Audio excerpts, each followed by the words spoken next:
देखिए, इस वक्त हम रोहतास जिले के इंद्रपुरी सोन बराज पर मौजूद हैं और इंद्रपुरी सोन बराज जो है पर्यटन के रूप में काफी विख्यात है। खासकर बरसात के दिनों में लोग यहाँ घूमने आते हैं, लेकिन इंद्रपुरी सोन बराज जो है लगातार हो रही घटनाओं के चलते भी चर्चा बना रहता है। आज शाम 3 बजे एक घटना इसी इंद्रपुरी बराज पर होती है, जहाँ पर एक युवक और युवती बातचीत करते हुए युवती जो होती है संबंधों में खटास आने की वजह से इस सोन बराज से छलांग लगा देती है और लड़का जो है पास में स्थित जो इंद्रपुरी थाना है वहां पे जाकर के सरेंडर कर देता है। हालांकि युवती का शव अभी तक बरामद नहीं हुआ है। एसडीआरएफ की टीम लगातार मेहनत कर रही है, खोजबीन कर रही है। मैं चाहूंगा कि मेरे मित्र दिखाएं, लगातार एसडीआरएफ की जो टीम है वो युवती का जो शव है उसकी खोजबीन में जुटी पड़ी है, लेकिन अभी तक शव जो है अभी तक बरामद नहीं किया गया। लगातार इस तरह की घटना इंद्रपुरी बराज पर आए दिन होती जा रही है। मैं आपको बता दूं कि इंद्रपुरी बराज पर जिस तरह से हजारों की संख्या में सैलानी, हजारों की संख्या में पर्यटक घूमने आते हैं, सुरक्षा के उस तरह के कड़े इंतजाम नहीं है। ना ही यहाँ पे कोई सीसीटीवी की व्यवस्था है और ना ही पर्याप्त मात्रा में सुरक्षा गार्ड्स की व्यवस्था है। बाकी ये सोचने वाली बात है कि इस तरह की घटनाएं आखिर हो क्यों रही है। समाज में आजकल की पीढ़ी जो है किस तरफ जा रही है, युवक और युवतियां जो हैं लगातार इस तरह के कदम क्यों उठा रहे हैं। ये हमारे समाज के लिए, हमारे समाज के जो लोग हैं, ये काफी सोचने वाली बात। शुरुआती लक्षण ये बताए जा रहे हैं कि ये मामला जो है प्रेम प्रसंग में खटास आने की वजह से हुआ है।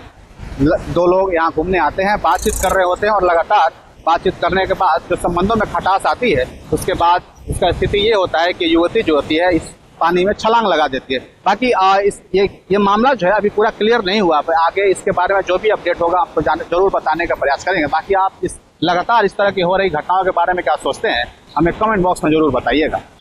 लगभग 3 बजे इंद्रपुरी थाना को सूचना मिली कि यहाँ से एक महिला ने छलांग लगा दी है। एसएचओ ने टीम फॉर्म करके सूचना के सत्यापन के लिए वो लोग यहाँ पहुंचे तो एक लड़का जो कि इस मामले में संलिप्त बताया जा रहा है, जिसके बारे में प्रथम दृष्टया अभी ये पता चला है कि दोनों के बीच में संबंध था, संबंधों में कुछ खटास आ गई है एवं महिला इसी बात से क्षुब्ध होकर उन्होंने यहाँ से छलांग लगा दी है। लड़के को डिटेन करके थाने पे रखा गया है। महिला के परिवारजन भी आ गए हैं, उनसे आवेदन लिया जा रहा है। अग्रतर विधि सम्मत कार्रवाई की जा रही है। इसमें कहाँ से रहने वाली महिला? अभी बताया जा रहा है कि दोनों दरहट से संबंध रखते हैं और दोनों व्यस्क बताए जा रहे हैं। 20 साल के लगभग दोनों की उम्र है। अच्छा, वजह क्या रही सर इंद्रपुरी आने का? और ये दोनों आपस में जो संबंधों में खटास आ गई थी उस पर कुछ आवेश में विचार करने के लिए यहाँ आए थे।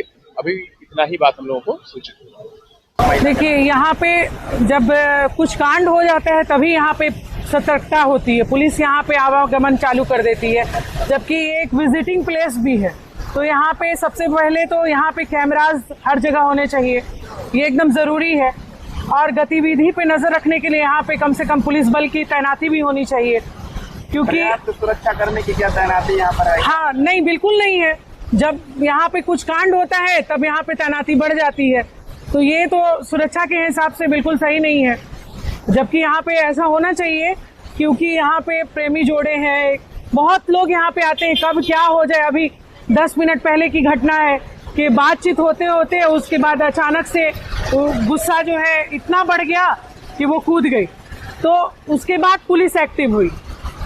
तो हम प्रशासन से यही मांग करेंगे कि कम से कम यहाँ पर हाई अलर्ट रहे, क्योंकि जब भी पानी बढ़ता है तो थोड़ा सा उस वक्त को और ध्यान देना चाहिए और सुरक्षा कर्मी एकदम लगातार कम से कम गर्दिश करते रहें।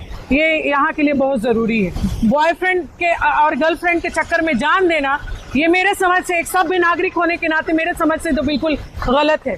ये उन लड़कियों, उन लड़कों को ही मेरा मैसेज है कि जो इस तरह का सोचते हैं और इस तरह का कर गुजरते हैं, उनके जाने के बाद उनके परिवार का क्या होगा वो शायद बिल्कुल अंदाजा नहीं लगाते हैं। अपने पीछे सबको रोता बिलखता चले जाते हैं छोड़ करके।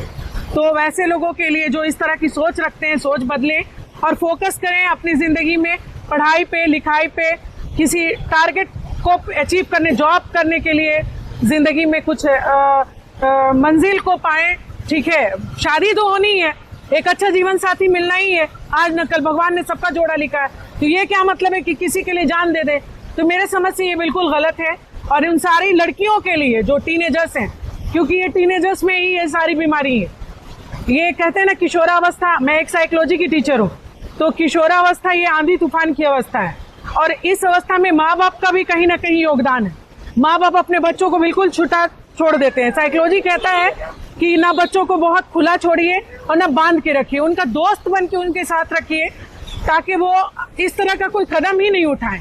कहीं ना कहीं कुछ कमी होती है, तभी इस तरह से बच्चे जो हैं माँ बाप से कहीं ना कहीं कम प्यार मिलता है, अपने घर में कहीं ना कहीं कम उनको अहमियत मिलती है, जिसके वजह से वो किसी दूसरे के साथ अट्रैक्ट हो जाती हैं और नतीजा आपके सामने है कि अपनी जान से चली जाती है। कभी रेप होता है, कभी जान चली जाती है। क्या नाम है आपका? मेरा नाम रजिया हुआ।